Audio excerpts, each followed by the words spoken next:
ناظرین کرام، آپ کا خیر مقدم ہے. ہماری خوشبختی ہے ہم اللہ کے ولی کامل،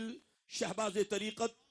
تاجدار تصوف، شیخ المشائخ، خواجہ خواجگان، سلطان الاولیاء حضرت خواجہ اللہ داد سہو رحمت اللہ تعالی علیہ کی بارگاہ اقدس میں حاضر ہے. میں ایک بات کر کے حضور خواجہ صاحب کی جانب بڑھوں گا اور آپ کا پھر نورانی خطاب، نورانی ملفوظات سے ہم اپنے قلب و روح کو منور کریں گے. صاحب عرس جن کی بارگاہ میں ہم حاضر ہیں، آپ اندازہ کریں کہ ان کی ولادت کے وقت جو ظہور ہوا اور ان کے والد گرامی نے وہ باتیں رقم فرمائی ہیں، حضور قبلہ میاں مراد رحمت اللہ تعالی علیہ جو خواجہ صاحب کے سگے حقیقی بھائی ہیں، انہوں نے یہ واقعہ بیان کیا کہ جب خواجہ صاحب کا نور ان کے والد گرامی کی پشت میں آیا تو انہیں کیا کیا انوار نظر آئے. اس سے پہلے کہ وہ بات میں آپ تک پہنچاؤں، یہ بات آپ کو پتا ہے، سرکار دو عالم نے فرمایا میرا نور جو ہے وہ پاک رحموں اور پاک پشتوں میں منتقل ہوتا ہوا آیا، اور جس کے پاس آیا اس کو رب کائنات نے خواب کے اندر ظاہری طور پر بڑی بڑی عظیم ہستیوں کی زیارت کروائی. اور جب یہ نور اماں آمینہ سلام اللہ علیہا کی بارگاہ میں آیا، آپ کے بطن میں آیا، تو کیا کیا زیارات ہوئی وہ سب کو پتا ہے. لیکن میں صاحب عرس کی بارگاہ میں، درگاہ اقدس جس ہستی کی بارگاہ میں ہم حاضر ہیں، میں ان کا واقعہ آپ کو سناتا ہوں. حضور قبلہ عالم حضرت خواجہ اللہ داد سہو رحمت اللہ تعالی علیہ، ان کے برادر حقیقی حضرت میاں مراد رحمت اللہ تعالی علیہ جو حضرت خواجہ صوفی اللہ داد سہو رحمت اللہ تعالی علیہ کے حقیقی بھائی ہیں، انہوں نے یہ بات نقل کی. وہ فرماتے ہیں حضرت خواجہ ہدایت رحمت اللہ تعالی علیہ ولی کامل جو صاحب عرس، صاحب درگاہ اقدس کے والد گرامی ہیں، ولی کامل سلطان الاولیاء حضرت خواجہ ہدایت رحمت اللہ تعالی علیہ، وہ فرماتے ہیں کہ جب خالق حقیقی نے حضرت خواجہ صوفی اللہ داد سہو رحمت اللہ تعالی علیہ کا نور جو ہے وہ اپنی کمال قدرت کے ساتھ میری پشت میں نمودار فرمایا، تو آپ فرماتے مجھے ہر وقت اولیاء اللہ کی زیارات ہونا شروع ہو گئیں، اور بیٹھے بیٹھے ایک دم حالت نماز کی طرح کھڑا ہو جاتا، اور جب آنکھیں بند کرتا تو بڑے بڑے عظیم بزرگوں کی مجھے زیارت ہوتی جن سے میں واقف بھی نہیں تھا، لیکن ان کے چہرے کا نور بتاتا تھا یہ اللہ کے مقربین بندے ہیں، اولیاء اللہ ہیں. اللہ تعالیٰ نے مختلف کرشمے دکھاتا رہا اور میں حیران ہو جاتا.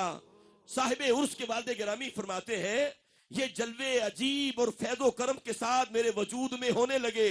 اور جس وقت یہ خواجہ حضور قبلہ عالم صوفی اللہ داد سہو رحمت اللہ تعالی کا نور جو ہے وہ میری پشت سے نکل کر ان کی والدہ ماجدہ کے بطن میں گیا، تو وہ زیارات کا سلسلہ میرے اوپر بند ہو گیا، اور پھر وہ زیارات کا سلسلہ ان کی والدہ ماجدہ کو شروع ہو گیا. فرماتے ہیں پھر وہ نور اس دنیا کے اندر جلوہ گر ہوا تو رب کائنات نے اس نور سے پورے عالم کو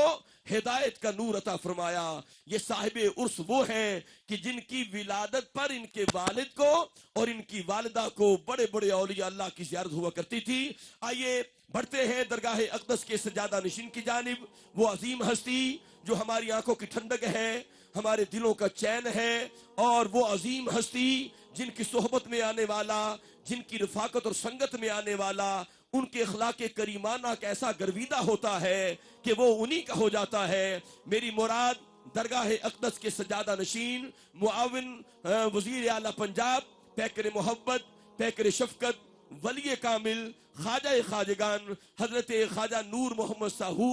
دامت برکات القدسیہ کی بارگاہ اقدس میں چلتے ہیں، صاحب صدر کی بارگاہ میں چلتے ہیں، اور میں یہ جملہ کہتا ہوں کہ اپنے پیاروں کے افسانے نہ سناؤ ہم کو. خواجہ صاحب کی نظر شیئر کر رہا ہوں کہ اپنے پیاروں کے افسانے نہ سناؤ ہم کو، ہے کوئی خواجہ نور جیسا تو دکھاؤ ہم کو. آئیے چلتے ہیں پیر طریقت، رہبر شریعت، پیکر محبت جناب حضور قبلہ خواجہ خواجگان درگاہ اقدس کے سجادہ نشین جناب قبلہ خواجہ نور محمد ساہو دامت برکاتہم القدسیہ. بسم اللہ خواجہ صاحب.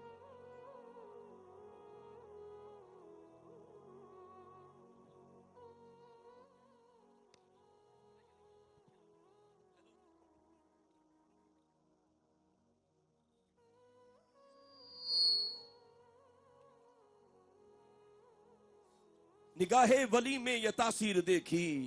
نگاہ ولی میں یہ تاثیر دیکھی، ارے بدلتی ہزاروں کی تقدیر دیکھی۔ ناظرین کرام یہ بات یاد رکھیں،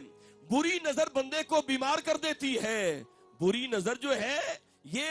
نظر بد جو ہے، یہ جادو ٹونے سے بھی زیادہ سخت ہوتی ہے۔ اور ناظرین یہ ہر بندہ مانتا ہے کہ بری نظر بندے کو بیمار کر دیتی ہے، لیکن یاد رکھیں اگر خواجہ اللہ داس سہور رحمت اللہ تعالی کی نظر پڑ جائے تو بیڑا پار کر دیتی ہے۔ جب اللہ کے ولی کی نظر پڑتی ہے تو یقین کرے نگاہ ولی ایسی پڑتی ہے کہ وہ شکاوتوں کو سعادتوں میں بدل دیتی ہے۔ رب کائنات کا کرم ہوتا ہے، اللہ کا ولی اپنی زبان سے کوئی بات کہہ دے اور لوح محفوظ پہ کچھ اور لکھا ہو تو رب کائنات وہ لکھا مٹا دیتا ہے، اپنے بندے کا لکھا پڑا ہوا کہا ہوا لکھ دیتا ہے۔ آئیے بڑھتے ہیں، حضور تاجدار تصوف، شہباز طریقت، شیخ المشائخ، ولی کامل، خواجہ خواجگان حضرت خواجہ صوفی اللہ داد سہو رحمت اللہ تعالی علیہ اور قطب الاقطاب سراج السالکین، امام الواصلین، زبدۃ الاولیاء حضرت خواجہ نور محمد سلیمانی رحمت اللہ تعالی علیہ، ان دونوں درگاہوں کے سجادہ نشین پیر طریقت، رہبر شریعت، پیکر محبت، آفتاب محبت جناب قبلہ خواجہ نور محمد سہو دامت برکات القدسیہ، سجادہ نشین درگاہ اقدس۔ بسم اللہ خواجہ صاحب۔ اعوذ باللہ من الشیطان الرجیم، بسم اللہ الرحمن الرحیم۔ الصلاۃ والسلام علی سید الانبیاء والمرسلین، اما بعد فقد قال اللہ تبارک و تعالی فی القرآن الحکیم، اعوذ باللہ من الشیطان الرجیم،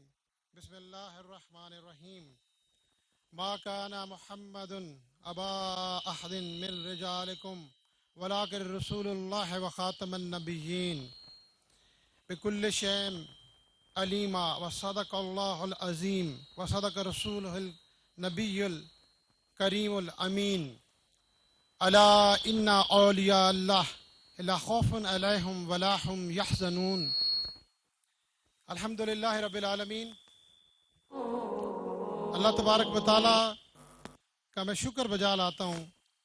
کہ آقا دو عالم، فخر و کون و مکان، مالک دو جہاں، رحمت للعالمین حضرت محمد مصطفیٰ صلی اللہ علیہ وآلہ وسلم کی نسبت اور تصدق اور غلامی اور بطفیل پنجتن پاک اور اہل بیت اطہار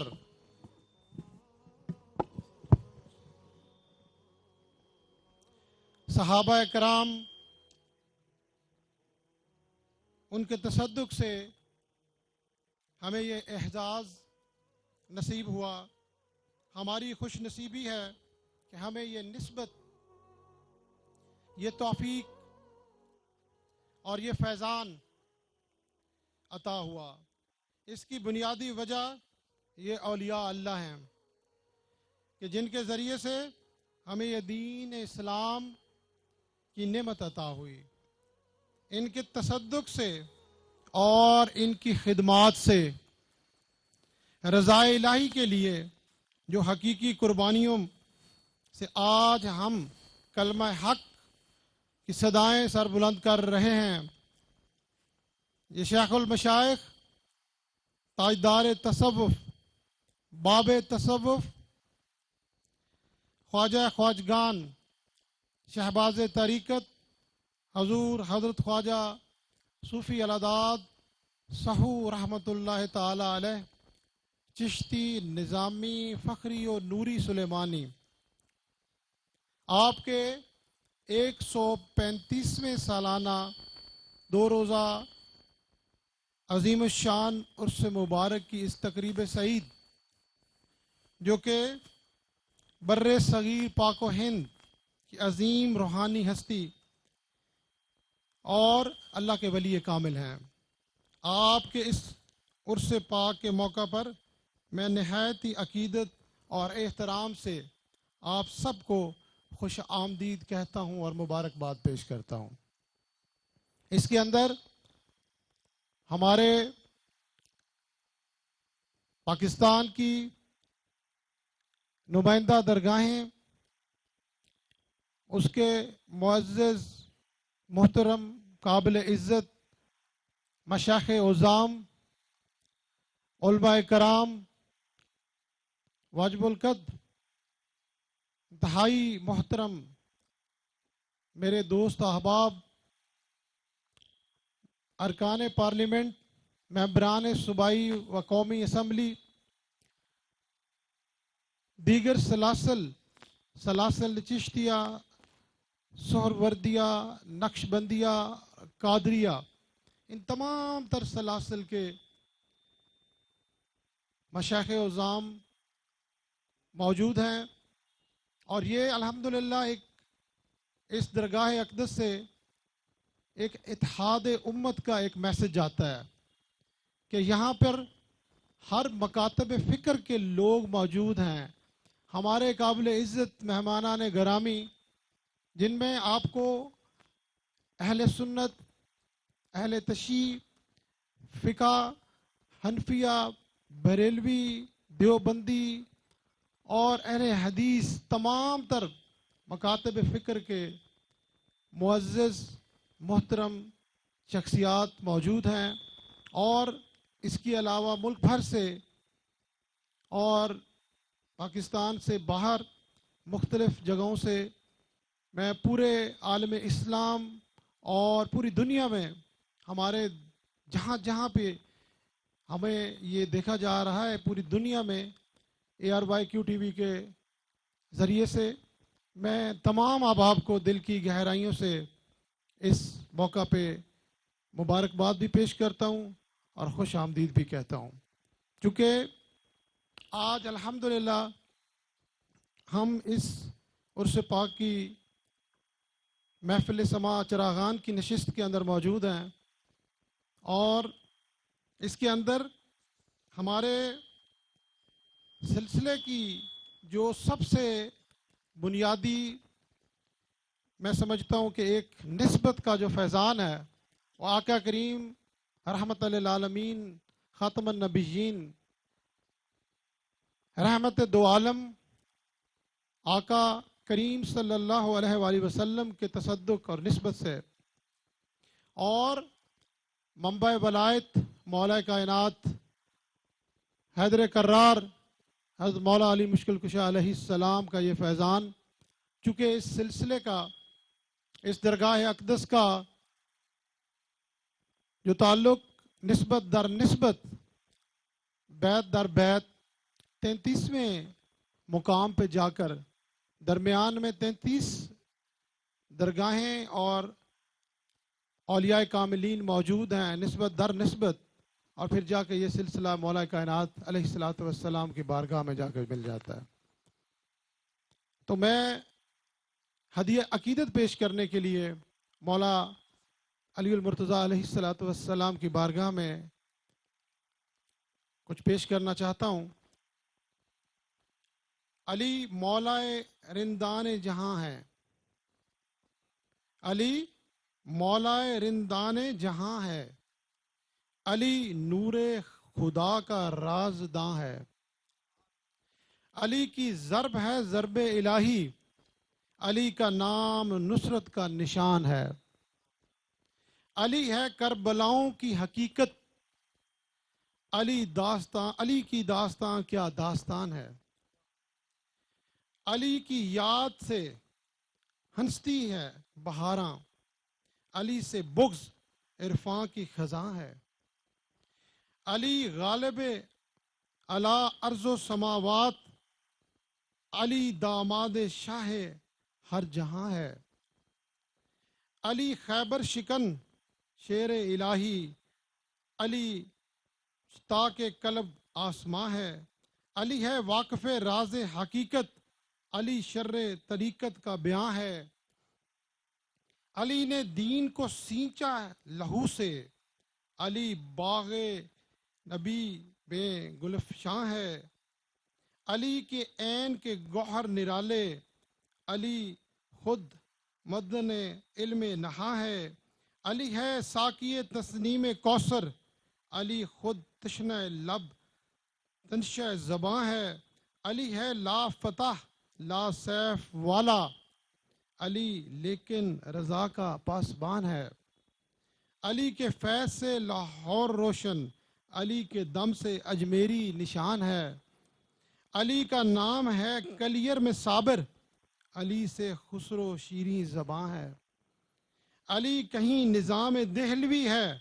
علی کی لاٹ ہی قطبی نشان ہے، علی کے نام سے مولا رومی، علی پاک پتن کی جان ہے، علی کا فقہ ہے مقصد محمد، علی تبریز کا سطر نہاں ہے، علی ہے مرکز پرکار کی ہستی، علی نہموں کا نہم جسموں کا جاں ہے، علی کی یاد ہے واصف علی کو، علی خود اس زمین کا آسماں ہے۔ میں چونکہ یہ محفل سماع کے حوالے سے ہماری یہ حاضری ہے، تو اس میں ہمارے سلسلہ عالیہ چشتیہ نظامیہ کے اندر سماع کا جو ہم اہتمام کرتے ہیں، اس کی نسبت سے میں حضرت امیر خسرو رحمۃ اللہ تعالی علیہ کی نسبت سے ایک واقعہ پیش کرنا چاہتا ہوں۔ اور میں نے جب یہ پڑھا تو مجھے اندازہ ہوا کہ روحانیت کی یہ دنیا، اسپرچل جو یہ اس کی ریئلٹی ہے، الحمدللہ وہ صرف ایک عاشق ہی سمجھ سکتا ہے، اور وہ جو غلامی رسول صلی اللہ علیہ وآلہ وسلم اور عشق رسول صلی اللہ علیہ وآلہ وسلم سے سرشار ہو۔ تو میں یہ جب پڑھا تو میرا عقیدہ اور ایمان تازہ ہوا اور مجھے روحانی سکون ملا۔ تو میں وہ آپ سے بھی شیئر کرنا چاہتا ہوں کہ ایک دن حضرت امیر خسرو رحمۃ اللہ تعالی علیہ حضرت خواجہ نظام الدین محبوب الہی کی بارگاہ میں بیٹھے تھے کہ حضرت خواجہ نظام پاک رحمۃ اللہ علیہ نے امیر خسرو سے فرمایا کہ خسرو تم حضرت بھو علی قلندر کی سماع میں، ان کی محفل میں ضرور جایا کرو۔ تو حضرت امیر خسرو نے اپنے پیر و مرشد کے کہنے پر آپ کے فرمان کے مطابق وہاں تشریف لے گئے اور جانے کا سلسلہ شروع ہوا اور آپ جانے لگے۔ ایک دن حضرت بو علی قلندر نے حضرت امیر خسرو سے کہا کہ میں نے آج تک آپ کے پیر و مرشد کی، جو کہ حضرت خواجہ نظام پاک ہیں، رسول کریم صلی اللہ علیہ وآلہ وسلم کی کچہری میں ان کو کبھی نہیں دیکھا۔ حضرت خواجہ امیر خسرو کو یہ بات ذرا ناگوار گزری، دل میں خیال آیا کہ کہیں یہ میرے پیر و مرشد کے بارے میں ایسے کیوں کہہ رہے ہیں۔ آپ نے کچھ دن کے لیے حضرت بو علی قلندر رحمۃ اللہ تعالی علیہ کی محفل سماع میں جانا بند کر دیا اور بجھے بجھے سے رہنے لگ گئے، دل میں بے چینی اور بے قرار۔ حضرت خواجہ نظام پاک نے جب آپ کا بجھا ہوا چہرہ دیکھا تو آپ نے پوچھا کہ خسرو کہ آپ اداس کیوں ہیں؟ تو آپ نے آج کل حضرت بو علی قلندر کی محفل میں جانا بند کیوں کر دیا ہے؟ تو حضرت امیر خسرو نے عرض کی کہ حضور، حضرت بو علی قلندر نے مجھ سے کہا ہے کہ میں نے کبھی آپ کے مرشد کو، نظام پاک کو، سرکار دو عالم صلی اللہ علیہ وآلہ وسلم کی کچہری میں نہیں دیکھا۔ حضرت امیر خسرو نے عرض کی کہ حضور آپ نے ہی تو مجھے یہ محفل میں بھیجا تھا، اور ان کا رتبہ بھی اتنا بلند ہے کہ جب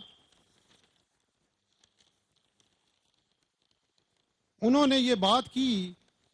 تو میں بجھ سا گیا۔ آپ مسکرانے لگے، آپ نے فرمایا خسرو میں اس پریشانی کی بات کو کیا بات کہوں، آپ اب دوبارہ جائیں اور دوبارہ اس بارے میں بات ہو تو کہنا کہ اے شاہ ابو علی قلندر، آپ خود مجھے آقا دو عالم صلی اللہ علیہ وآلہ وسلم کی کچہری میں لے جائیں، میں اپنے شیخ طریقت کو خود ڈھونڈ لوں گا۔ ایک دن شاہ ابو علی قلندر نے یہ بات خود ہی چھیڑ دی حضرت امیر خسرو سے۔ یہ دراصل وہ ان کو ان کے شیخ نظام پاک کا مقام اور مرتبہ دکھانا چاہتے تھے۔ جب بات ہوئی تو حضرت خسرو نے حضرت ابو علی قلندر سے فرمایا کہ مجھے سرکار کی کچہری میں لے چلیں، اپنے مرشد پاک کو میں خود ہی ڈھونڈ لوں گا۔ اب حضرت ابو علی قلندر نے حضرت امیر خسرو نے جب کہا کہ آپ امیر اپنی آنکھیں بند کریں، اور سینے پر انہوں نے ہاتھ رکھا، پھر انہوں نے کہا کہ میری آنکھیں کھولو، تو روحانی طور پر میں آقا دو عالم صلی اللہ علیہ وآلہ وسلم کی کچہری میں موجود تھا اور کچہری میں پہنچ چکا تھا، اور دیکھا کہ آقا کریم صلی اللہ علیہ وآلہ وسلم کی کچہری لگی ہوئی ہے، اولیاء کرام بھی بیٹھے ہیں قطاروں میں۔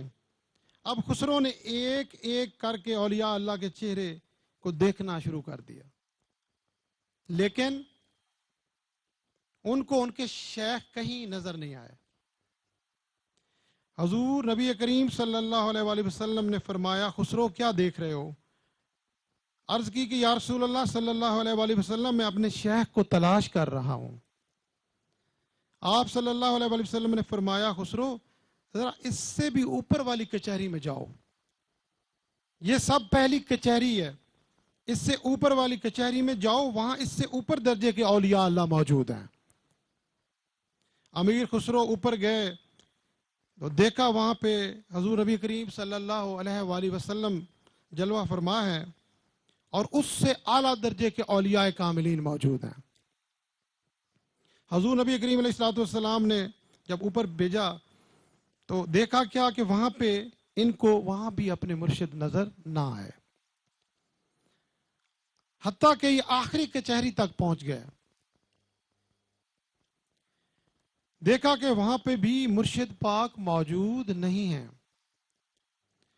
بڑی ہی پریشانی کے عالم میں آخری کچہری میں سوچ رہے تھے کہ میرے مرشد کریم یہاں پر بھی موجود نہیں ہیں، کہیں نظر نہیں آئے، تو وہاں سے بھی دیکھا کہ سرکار اور اولیاء کاملین بیٹھے ہیں، کچہری لگی ہوئی ہے، قطاروں میں اولیاء اللہ بیٹھے ہیں آقا کریم علیہ الصلوۃ والسلام کی بارگاہ میں۔ تو پوچھا، خسرو کیا ڈھونڈ رہے ہو؟ عرض کی کہ یا رسول اللہ، میرے شیخ تو یہاں پر بھی موجود نہیں ہیں، میں تمام کچہری کے اندر دیکھ چکا ہوں، کہیں مجھے ان کا دیدار نہیں ہوا، اور پریشان ہو گئے۔ اس کے بعد آقا کریم صلی اللہ علیہ وآلہ وسلم کے پاس ایک شخص پردہ ڈال کر بیٹھے ہوئے تھے، تو نبی کریم علیہ السلام نے فرمایا، خسرو کبھی پردے کے پیچھے بھی دیکھ لیا کرو۔ جب حضرت امیر خسرو نے وہ پردہ اٹھایا تو دیکھا تو حضرت نظام الدین اولیاء رحمۃ اللہ تعالی علیہ موجود تھے، ساتھ ہی آقا کے پاس ان کے پہلو میں حضرت غوث اعظم پیران پیر دستگیر شیخ عبد القادر جیلانی رحمۃ اللہ تعالی علیہ موجود تھے، اور شیخ کے قدموں گر پڑے، اور اتنے میں حضرت ابو علی قلندر نے امیر خسرو کے سینے سے وہ ہاتھ ہٹا لیا۔ آنکھ کھلی تو دیکھا تو اسی محفل سما میں بیٹھے تھے جہاں امیر خسرو موجود تھے، وجد میں آ گئے اور حضرت نظام الدین اولیاء کے لیے فارسی میں کلام لکھ دیا۔ اب وہ کیا لکھتے ہیں، چونکہ اولیاء کاملین اکثر ان کے جتنے بھی کتب ہیں وہ زیادہ تر فارسی کے اندر موجود ہیں، کچھ عربک میں موجود ہیں، کچھ پرشین میں موجود ہیں، ہماری لینگویج میں بہت کم یہ مٹیریل موجود ہے،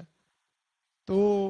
اس کی ڈیفینیشن اور اس کا جو ترجمہ ہے وہ ہماری اردو میں موجود ہے، لیکن اس کی ایک اپنی خوبصورتی ہے۔ نبی دانم چہ منزل بود شب جائے کہ من بودم، یہ ہر سو رقص بسمل بود شب جائے کہ من بودم۔ اب اس کا ترجمہ جو ہے وہ یہ ہے کہ مجھے نہیں پتا کہ وہ کون سی جگہ تھی جہاں میں کل رات تھا۔ ہر سو، ہر جانب رقص ہو رہا تھا جہاں میں کل رات تھا۔ پری پیکر نگارے سرو کدے لالائے رخسارے، سراپا آفت دل بود شب جائے کہ من بودم۔ پری کے جسم کے جیسا ایک محبوب تھا، ان کے قد سرو جیسا تھا، جوان کے رخسار تھے اور وہ لال تھے، اور اس ماحول کو دیکھ کر میں حیران تھا۔ رکیاں گوش بر آواز اور در ناز من ترساں، سخن گفتن چے مشکل بود شب جائے کہ من بودم۔ دشمن کان دھرے کھڑے تھے کہ وہ ناز میں تھے کہ میں خوف میں تھا۔ وہاں عجیب ماحول تھا کہ میں خود جہاں کل رات تھا۔ خدا خود میر مجلس بود اندر لا مکاں خسرو، محمد شمع محفل بود شب جائے کہ من بودم۔ اے خسرو، خدا خود اس محفل کا میزبان تھا، خدا خود اس محفل کا میزبان تھا کل رات میں جہاں تھا۔ اور آقا کریم صلی اللہ علیہ وآلہ وسلم شمع محفل تھے کل رات میں جہاں پہ تھا۔ تو محراب رخ یار کو کیا واسطہ سر سے، محراب رخ یار کو کیا واسطہ سر سے، اس بزم میں سجدے کیے جاتے ہیں نظر سے۔ ہے پیر پرستی کا مزہ شوق جگر سے، مرشد کو کوئی دیکھے خسرو کی نظر سے۔ تو درگاہ اقدس ہمارے اس در کی جو ایک خاص بات اور چند ہدایات ہیں، ان کے حوالے سے ایک پیغام جو ہمارے جد امجد ہمیشہ تمام احباب اور عقیدت مندوں کو دیا کرتے تھے، اور اس کے اندر چند احکامات اور چند ہدایات جو انہوں نے مینشن فرمائی، اس کے اندر اس کو میں نے شارٹ لسٹ کیا، اس کی تفصیل میں نہیں گیا۔ آپ نے جو درس دیا اس میں سب سے پہلے نمبر پہ محبت کو رکھا،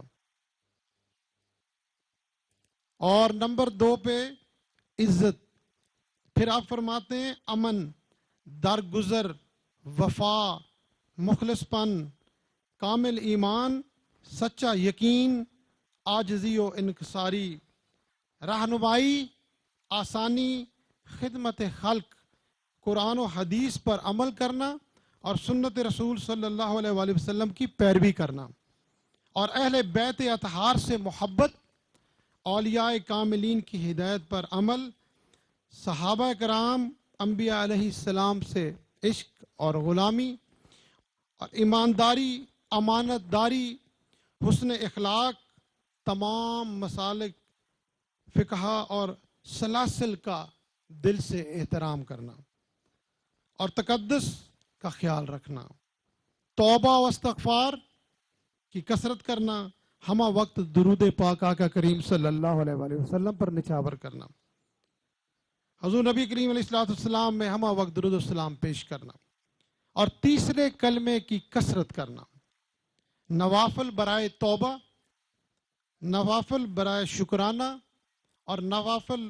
برائے حاجت کی کثرت سے ادائیگی کرنا۔ اور سلسلہ عالیہ، چشتیہ، نظامیہ، سلیمانیہ کا یہ بنیادی اور بیسک کانسیپٹ، اس کے بغیر کسی بھی درگاہ سے جب یہ میسج جاتا ہے تو ان چیزوں پہ ایک عملی نمونہ اس کا نظر آتا ہے. تو الحمدللہ میں سمجھتا ہوں کہ بر صغیر پاک و ہند کی یہ جو نمایاں درگاہ ہے، اس درگاہ کا فیض جب میں اس کو دیکھتا ہوں تو سب سے پہلے نمبر پہ مجھے وہ کمزور، بے بس، غریب، بے سہارا اور ایسے کمزور اور محروم لوگ جن کو انہوں نے سب سے زیادہ اپنے قریب کیا، سب سے زیادہ کسی سے ان کا تعلق تھا تو ان لوگوں کو تھا کہ جو لوگ جس کو کوئی منہ نہیں لگاتا تھا، جن لوگوں کے پاس کوئی بیٹھنا پسند نہیں کرتا تھا، جن لوگوں کے پاس کوئی جانا پسند نہیں کرتا تھا، جن کے ساتھ کوئی بات کرنا پسند نہیں کرتا تھا، انہوں نے سب سے پہلے ان کو اپنے سینے سے لگایا اور نہ صرف اس کو دین اسلام سکھایا، کلمہ حق پڑھایا، بلکہ اس کو انسانیت کا درس دیا، اس کو انسانیت اور انسانیت کی خدمت اور عشق رسول صلی اللہ علیہ وآلہ وسلم اور سنت رسول صلی اللہ علیہ وآلہ وسلم کی پیروی کرنے کا پابند بنایا. آج وہ فیضان الحمدللہ نسل در نسل جس سے ہم سب فیضیاب ہیں، اور یہاں پر ہمارے درمیان جتنے بھی احباب موجود ہیں اس میں میجورٹی جو ہے الحمدللہ ہمارے ان احباب کی ہے کہ جن کے بزرگوں نے نسل در نسل 1750 کے قریب اس سلسلے کا آغاز ہوا اور باضابطہ 1822 کے دوران اس سلسلہ عالیہ کی اس نمائندہ ہستی نے یہاں پر تشریف لا کر تبلیغ اسلام اور انسانیت کی خدمت اور اسلام کی سربلندی کے لیے ایک ایسا عظیم کردار ادا کیا کہ آج صدیاں بیت گئیں الحمدللہ، لیکن اس نسبت کا فیضان نسل در نسل اور بھولے بھٹکے اور رہنمائی حاصل کرنے کے لیے لوگ جوک در جوک اس بارگاہ میں حاضر ہوتے اور آپ ان کو گلے لگاتے، حتیٰ کہ آپ نے برٹش دور کے اندر یہاں پر گوروں کو مسلمان کیا، عیسائیوں کو کیا، سکھوں کو کیا، ہندوؤں کو کیا، اور مسلمانوں کو صحیح مسلمان بننے کا درس دیا اور ان کے لیے ہجرت کی، اپنا گھر چھوڑا، اپنی جائیدادیں چھوڑیں، کیونکہ آپ اپنے ذاتی نسب کے حوالے سے نوشیروان شہنشاہ عادل کی اولاد میں سے ہیں. آپ کا بیک گراؤنڈ اور آپ کی نسل در نسل جو ایک ہسٹری ہے اس کے مطابق آپ خاندانی جاگیردار تھے اور کئی صدیوں سے آپ کا گھرانہ مختلف ادوار میں ایک بہت ہی قابل عزت اور مقدس اور احترام کی نظر دیکھے جانے والا ایک گھرانہ تھا، لیکن آپ نے سب کچھ چھوڑ دیا اور آپ نے صرف اور صرف دین اسلام کی سربلندی کے لیے آپ نے مسافت کی، آپ نے علم کے حصول کے لیے ہندوستان گئے اور آپ نے وہاں سے پھر افغانستان تشریف لے گئے اور مختلف جگہوں پہ آپ نے سفر کیا اور آپ کو اللہ تبارک و تعالیٰ نے یہ خاص ایک نعمت سے نوازا کہ 8 سال کی عمر میں آپ نے قرآن کریم کو حفظ کیا. جس طرح میں نے آپ کو عرض کی اور قاری صاحب فرما رہے تھے کہ آپ کے جد امجد اور والد گرامی اور والدہ ماجدہ کی جو کیفیات اور جو احساسات اور جو زیارات کا سلسلہ شروع ہوا، آپ کو دنیا میں لانے سے پہلے ہی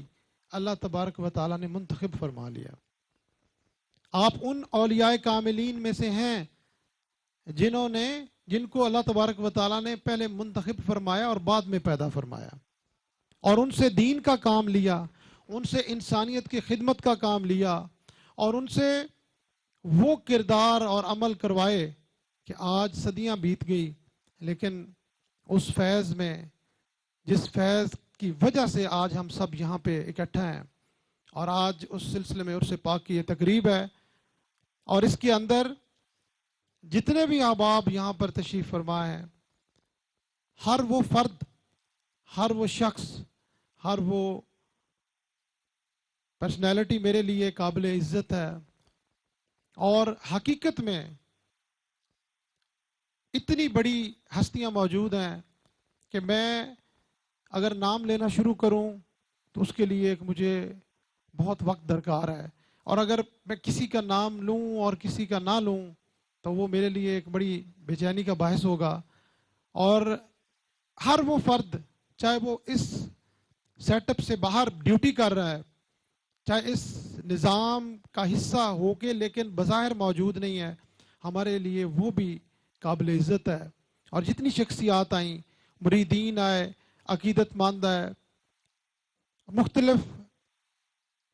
نسل در نسل ایک محبت اور پیار اور احترام کا ایک رشتہ اور تعلق اس ہستی نے ہر گھرانے سے، ہر وفادار گھرانے سے نبھایا، اور الحمدللہ اس خطے کے اندر جہاں پر دن کو بھی لوگ ڈر سے سفر نہیں کیا کرتے تھے، اور بظاہر نہ کوئی پانی کی سہولت ہوا کرتی تھی، نہ کوئی سایہ ہوتا تھا، ریگستان تھے، صحرا ٹائپ تھے، اور نہ پانی تھا، نہ کوئی انسانیت کا تصور کیا جا سکتا تھا، آپ نے اس کٹھن اور مشکل دور کے اندر اس اتنے مسائل کا سامنا کر کے صرف اپنے مالک حقیقی کے احکامات کی پیروی کرتے ہوئے اور آقا نامدار صلی اللہ علیہ وآلہ وسلم کے سنت مطہرہ پہ چلتے ہوئے اور غلامی اور عشق رسول صلی اللہ علیہ وآلہ وسلم کی اطاعت کرتے ہوئے اس خطے کو ہر جگہ جا کر، ہر گھر جا کر، ہر اس جگہ پر جا کر جہاں پہ انسان تصور بھی نہیں کر سکتا، وہاں بھی آپ تشریف لے گئے، اور آپ نے دین کا درس دیا، کلمہ حق کو وہاں تک پہنچایا اور انسانیت سکھائی، اور لوگوں کو، جرائم پیشہ لوگوں کو، بھولے ہوئے بھٹکے ہوئے، جس طرح کیسا فرما رہے تھے، قاتل، ڈکیت اور ایسے لوگ جن سے لوگ نفرت کیا کرتے تھے، وہ رب العالمین ہے،